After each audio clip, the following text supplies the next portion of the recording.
মোচার কাটলেট বানানোর জন্য প্রথমেই মোচাটা ছোটো ছোটো কেটে নিয়েছি। বাটির মধ্যে জল দিয়ে মোচা দিয়ে তাতে হাফ চামচ হলুদ গুঁড়ো দিয়ে সিদ্ধ করে জল ঝরিয়ে নিয়েছি।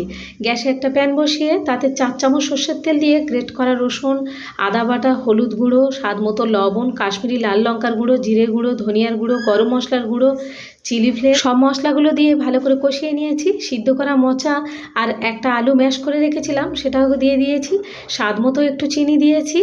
আগে থেকে চীনাবাদাম একটু থেতো করে রেখেছিলাম, চীনাবাদামটা দিয়ে ভালো করে নাড়াচাড়া করে পুরটা বানিয়ে নিয়েছি। একটা বাটির মধ্যে নিয়েছি 2 চামচ কর্নফ্লাওয়ার, 2 চামচ ময়দা, হাফ চামচ জিরে গুঁড়ো, হাফ চামচ লঙ্কার গুঁড়ো, স্বাদ মতো লবণ দিয়ে অল্প জল দিয়ে ব্যাটারটা বানিয়ে নিয়েছি। পুরটা আমি এইভাবে বানিয়ে নিয়েছি। এবারে ব্যাটারে ডুবিয়ে বিস্কুটের গুঁড়ো লাগিয়ে নিয়েছি। গ্যাসে একটা কড়া বসিয়ে পরিমাণ মতো সাদা তেল দিয়ে এগুলোকে উল্টে পাল্টে ভেজে নিয়েছি। ব্যাস, মোচার কাটলেট একদম রেডি হয়ে গেছে। গরম গরম খেতে দারুণ লাগবে।